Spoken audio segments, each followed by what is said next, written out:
Add some concrete slabs over the top here for our fit-for-purpose staff area, which will be underneath everything we'll be working on today, which is our floating treehouse entrance. Well, hello everybody, and welcome back to Planet Zoo and to Gaia Wild.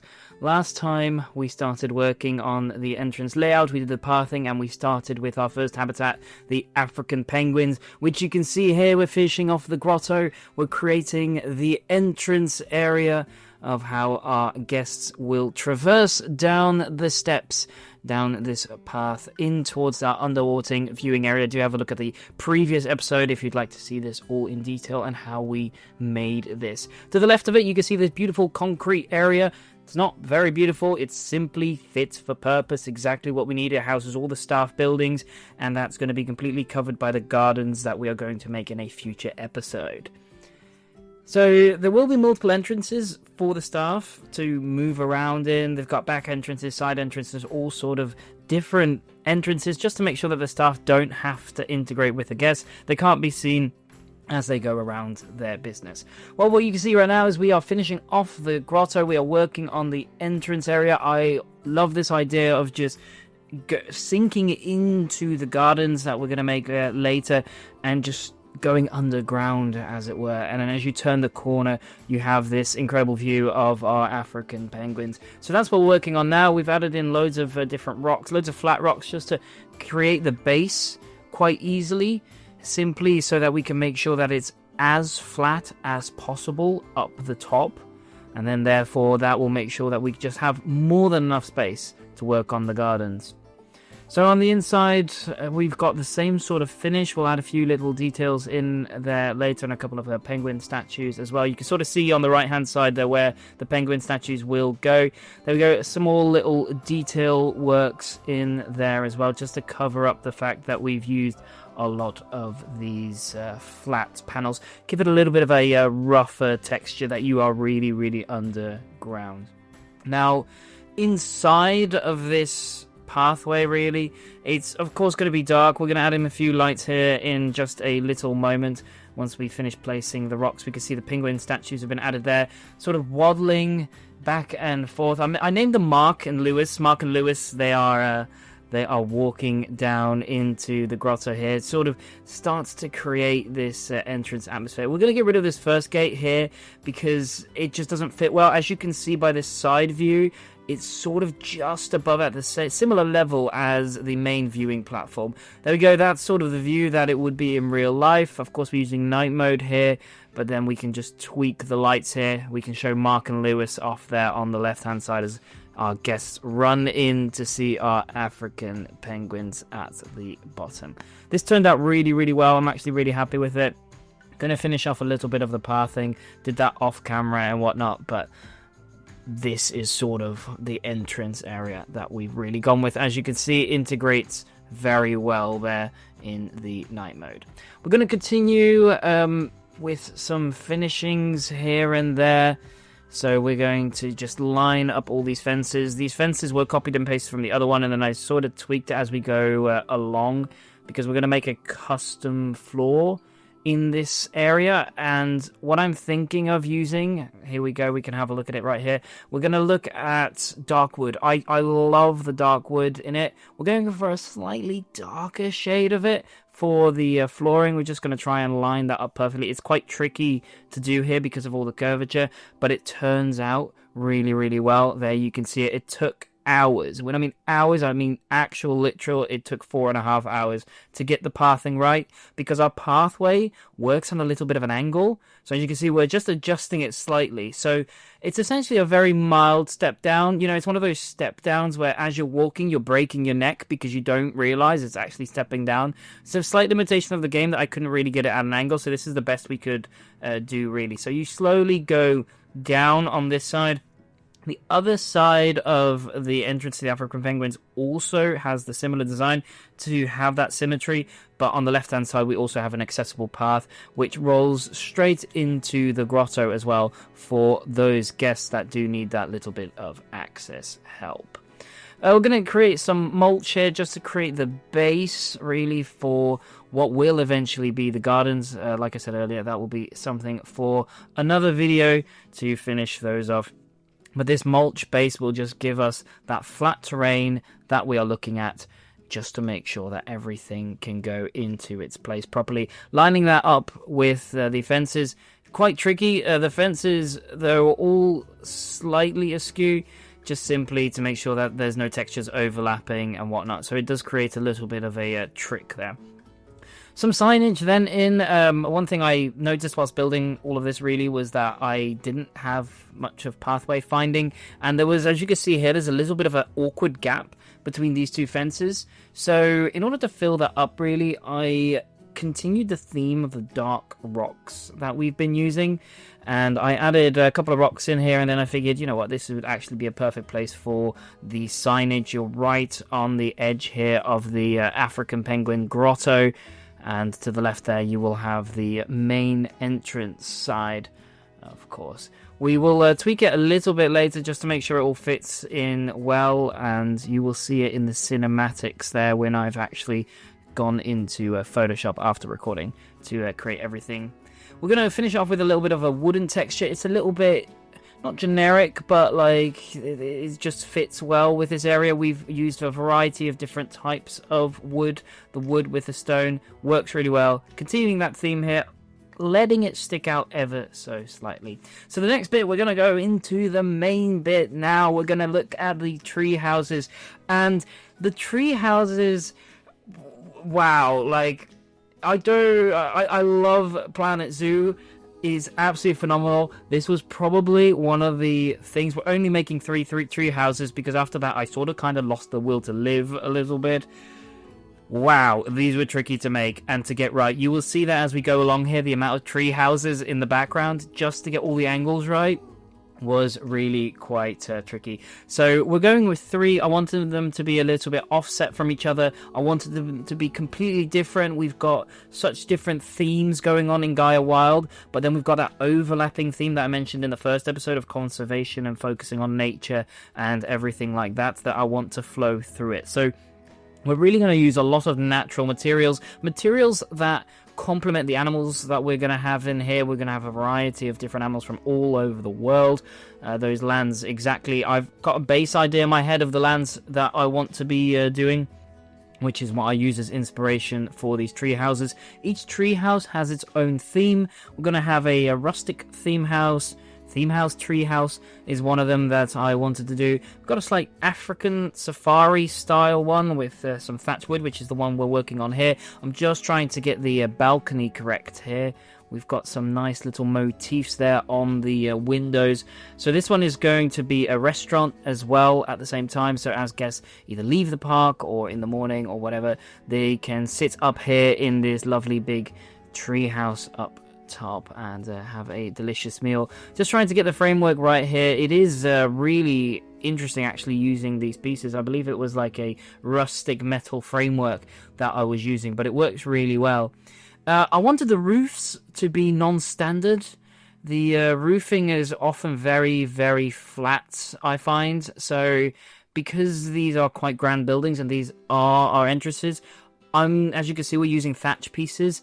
We are just pushing them up a little bit, about halfway, and then slightly rotating them. And I've not gone with any angle snap here, simply because I can then get a slightly different curve on every single piece, and that just creates this really cool look of the roof going up. And it's actually a look that we have repeated on every single treehouse because I like the way it works.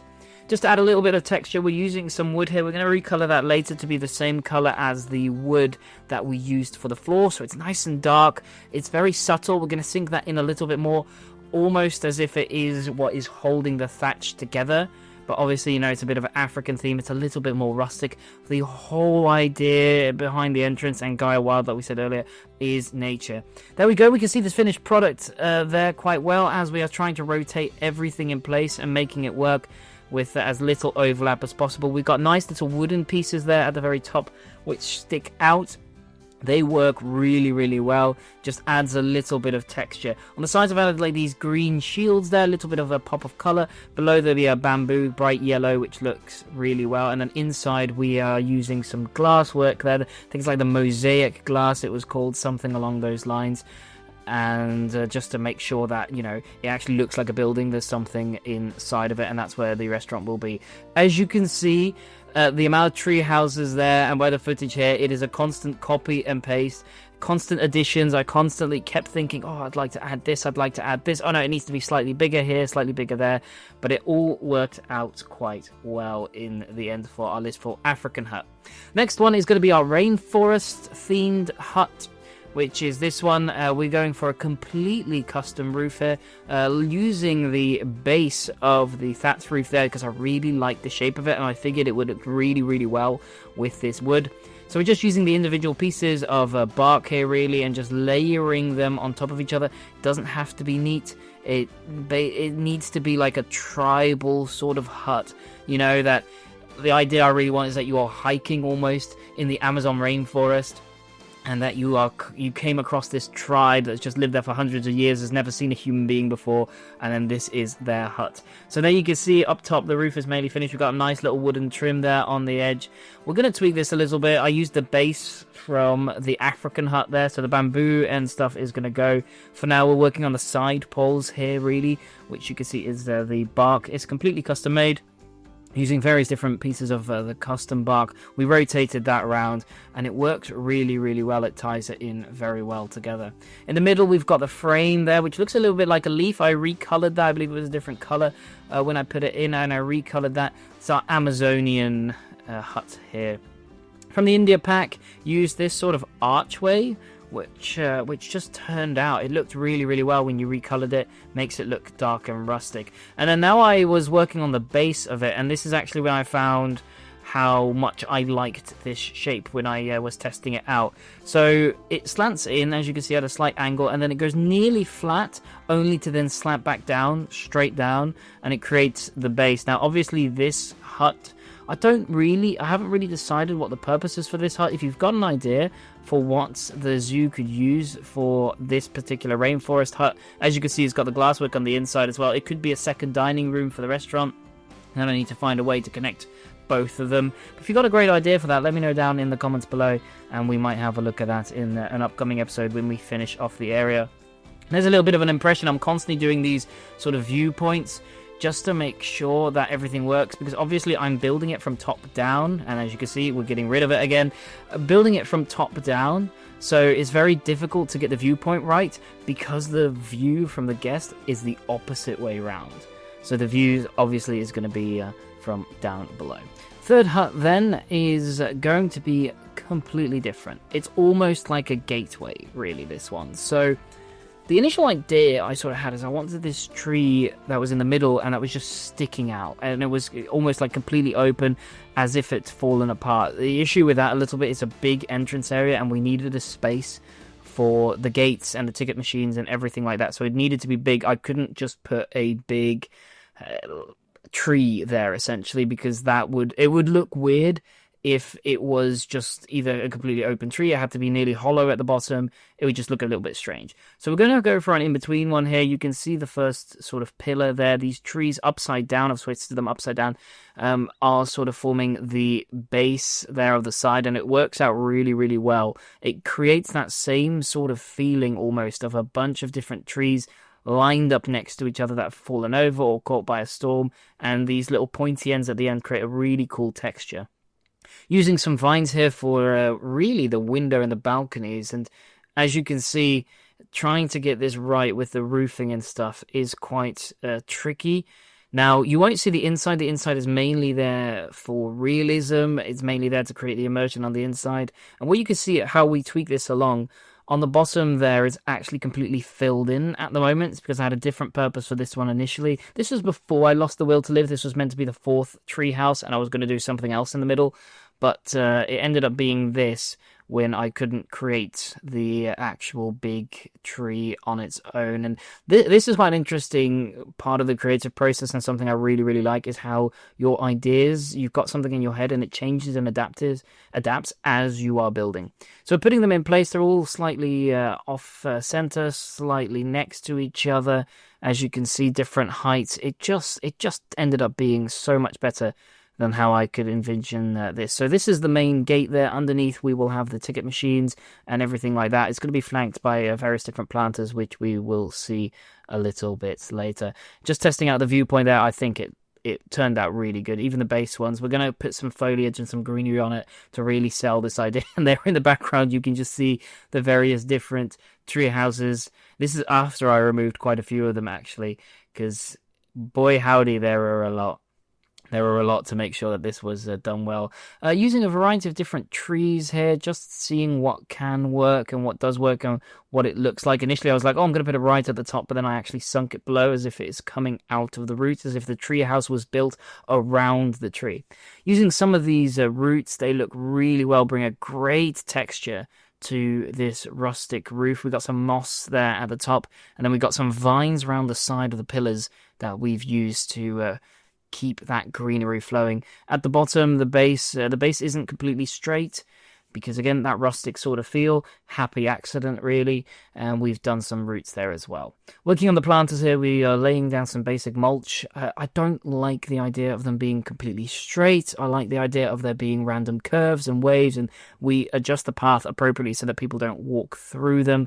And they just turn out to be really, really nice planters with a variety of different plants, which we put in there from all over the zoo to create this really luscious sort of feel on the ground. The side area of the plaza is something we'll work on in a later episode, but that's going to house your ticket sales. So in the middle, you're going to have ticket scanners. On the sides, you're going to have ticket scales, things like guest services, toilets, parking facilities, all that sort of stuff. On the outside of the restaurant's treehouse there, we're going to have this lovely flower garden which extends. Again, adds a little bit more depth there, and at the base we are going to add in a little bit of foliage and some bushes around as well, so it doesn't look completely dead and empty on the inside. And that is pretty much it for the construction of this episode. It's not the longest episode in the world. We didn't get the most things done, but there was a lot. Let's have a look here at the cinematics. And there they are, our triple tree house trio, standing tall above our beautiful soon-to-be gardens. We can see how the grotto there is worked away as the entrance plaza is taking shape. Next week we're going to start on the 4-element pathway and a new habitat. For now, I thank you very much for watching. Please subscribe for more, like, comment down below, and I will see you next week. Thanks for watching, and goodbye.